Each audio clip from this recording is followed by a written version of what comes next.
Thanks for staying with us. Welcome to News Across Nigeria. I'm Joke Rogers. Coming up today, Senior Advocate of Nigeria, Rotimi Akeredolu, is sworn in as the 6th democratically elected governor of Ondo State.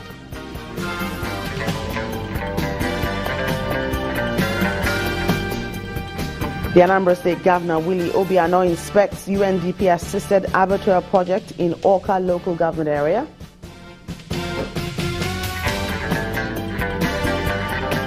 And 43 Nigerians repatriated from different parts of Europe arrive in Lagos.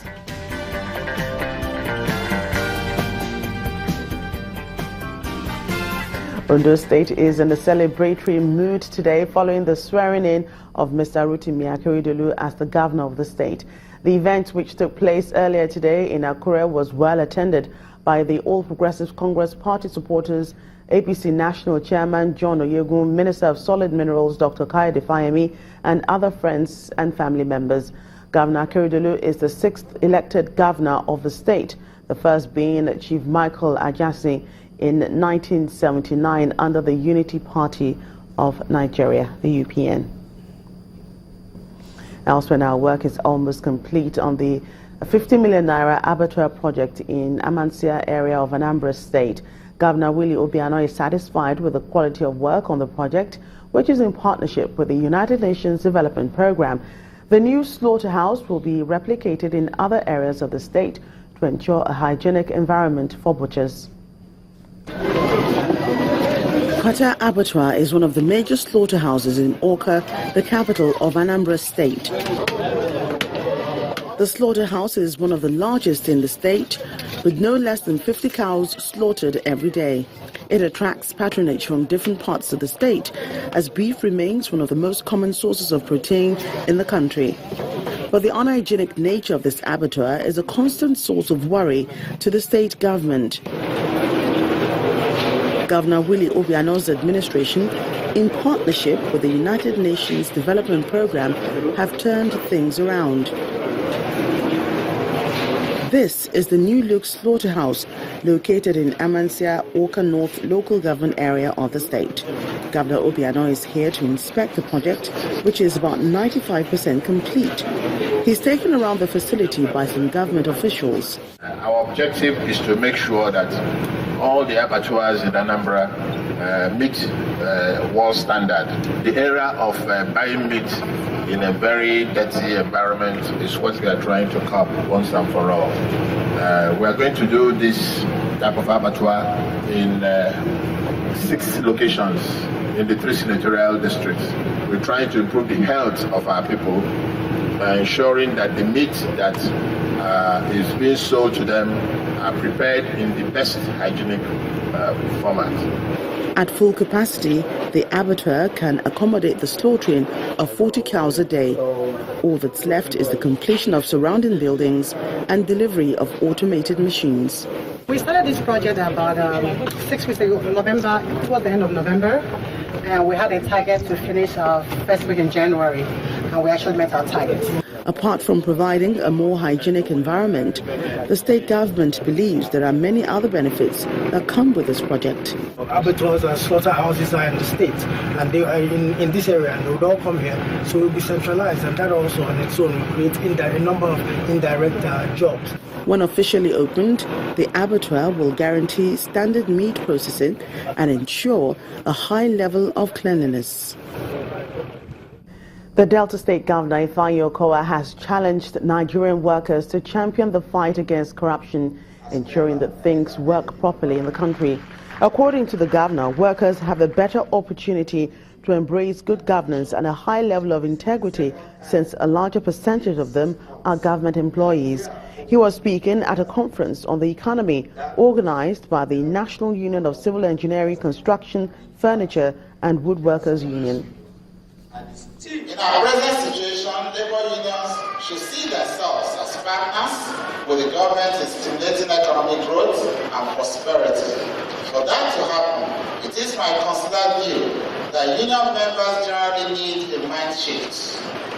At the moment, their preoccupation seems to be only with higher wages and better conditions of service. But thank God for this kind of conference today.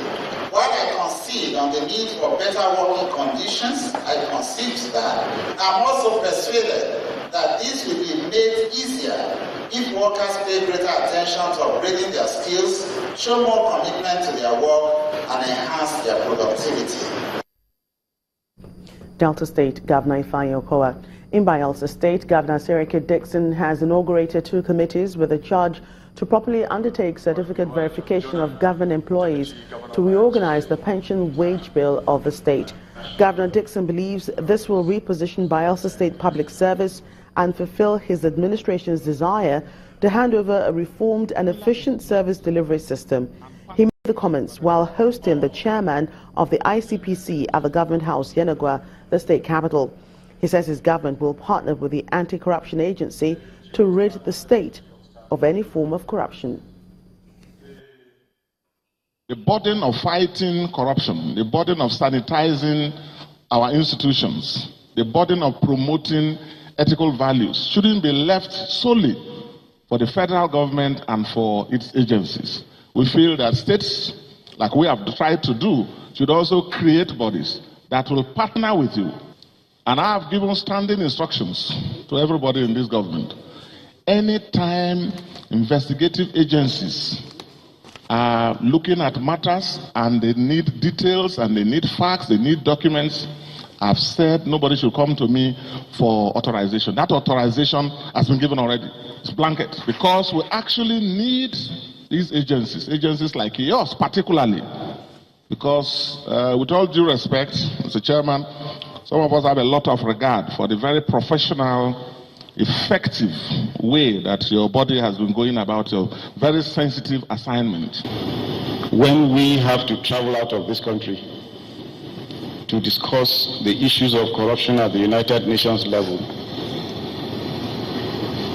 I personally feel very embarrassed when people use our country as examples. They neglect or refuse to see what's happening in their own countries, but Nigeria has become a very useful example.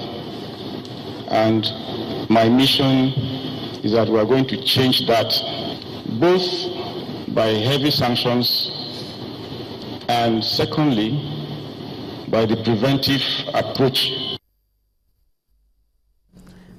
The Cross River State Governor Ben Ayade has sworn in new permanent secretaries with a charge that they use their positions to grow the state's tourism brand. Governor Ayade, who also asked them to choose a consumption pattern for their ministries and personally where their income will be spent within Cross River State in order to grow the state's revenue. 30 permanent secretaries took their oaths of office in Calabar, the state capital. You shall make me have reasons to be happy that I took this decision, because this means that having been promoted, you have to find ways to cut leakages in your various ministries, parastatals and MDS. It's your responsibility to also look at how you can increase the revenue generation potential of Cross River State and find ways to add value, because you are promoted at the time of recession, which is very historic. I just want you to have 1 minute back to your conscience to ask yourself, was this governor right to take this decision? This extra burden he's bringing upon himself, can I help provide him a shoulder to lean on? This you can only do by your activities in your ministry, by ensuring that you add so much value to your service. When news across Nigeria returns, the Minister of State for Health visits Ondo State. We'll find out details in a moment. Please stay with us.